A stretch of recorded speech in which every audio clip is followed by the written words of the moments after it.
Buenas, bienvenidos a un nuevo problema de línea de transmisión.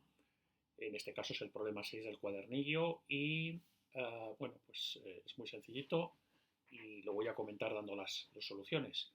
Nos da la sección transversal de un cable coaxial, como podéis ver aquí, con un radio interior dado, un radio exterior dado, y me dicen que se propaga el modo TEM a 3 GHz y el dieléctrico es el vacío.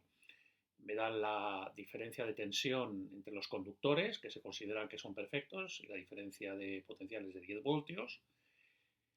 Y me dicen y me dan, bueno, como podéis ver ahí, la impedancia característica del cable, eta 0 partido por 2 pi neperiano de B partido por A, y el campo eléctrico que hay entre los conductores. Y me piden en primer lugar que calcule la constante de propagación y escriba las ondas de tensión y de corriente. Bueno, pues sin resolverlo, porque ya supongo que lo sabréis perfectamente cómo hacer. La constante de propagación, si lo hacéis, es toda J 20pi en metros a la menos 1, como siempre. Y la onda de tensión, V de Z, es V sub 0, que da 10 por elevado a menos J 20 pi por Z voltios. Y la onda de corriente, pues me da 0,2 por elevado a menos J 20 pi Z amperios. Bien, en el apartado B me piden que calcule el valor de la potencia media que se transmite por el cable y entonces, bueno, pues muy sencillito también, lo calculáis y esto os debería dar un vatio. En el apartado C me dice que el conductor interior continúa siendo igual, pero ahora el conductor exterior tiene una conductividad de 10 a la 7 Siemens metro y que calcule la potencia que se pierde por unidad de longitud en el conductor exterior y la constante de atenuación correspondiente a dichas pérdidas. Entonces, bueno, podéis calcular que se cumple Leontovich y por lo tanto podéis calcular la resistencia y bueno, por otro lado también las corrientes son uniformes y por lo tanto, bueno, pues la resistencia se calcula muy sencillamente y os da 2,38 ohmios metro y la constante de atenuación debido a los conductores la calculáis también con la fórmula de la resistencia partido por 2 veces la parte real de la impedancia característica que nos la dan y esto da 0,0238 neperios metro. En el apartado D me dicen que, bueno, pues quieren el conductor interior, pues quieren mantenerlo centrado, lógicamente, pues si el dieléctrico que hay entre ambos conductores es el aire, pues eso quedaría flotando. Entonces, para mantenerlo centrado, lo que ponen es unos separadores, como podéis ver aquí, esto sería una sección longitudinal de la línea de transmisión. Entonces meten estos separadores cada 10 centímetros y dicen que está formado por un material dieléctrico de permitividad compleja 4 menos J 0,004 epsilon sub 0 y bueno, pues que ocupa todo el espacio entre los dos conductores en una longitud L sub S. Entonces me preguntan que cuánto tiene que valer esa separación para que no haya una onda estacionaria en las regiones vacías. Entonces, bueno, pues esto es un ejercicio nuevo. Por otro lado, pues muy sencillito, porque fijaros que yo lo que tengo es una onda TEM que está viajando de izquierda a derecha en el coaxial y de repente se encuentra con una separación, ¿no? Entonces, si miramos, pues por ejemplo, solamente esta zona de aquí, pues lo que nos encontramos es ese dieléctrico aquí en medio y el modo TEM que incide desde el vacío a ese dieléctrico con una epsilon sub s. Entonces, bueno, fijaros que el modo TEM, muchas veces os he comentado que, bueno, pues a casi todos los efectos se puede considerar una onda plana viajando por el dieléctrico. Digo que a casi todos los efectos, puesto que la parte que multiplica la exponencial en el modo TEM puede variar con la coordenada transversal, mientras que en una onda plana No es así, pero a todos los efectos se comporta igual. Y concretamente se comporta igual cuando se encuentra con cambios de dieléctrico, como es el caso.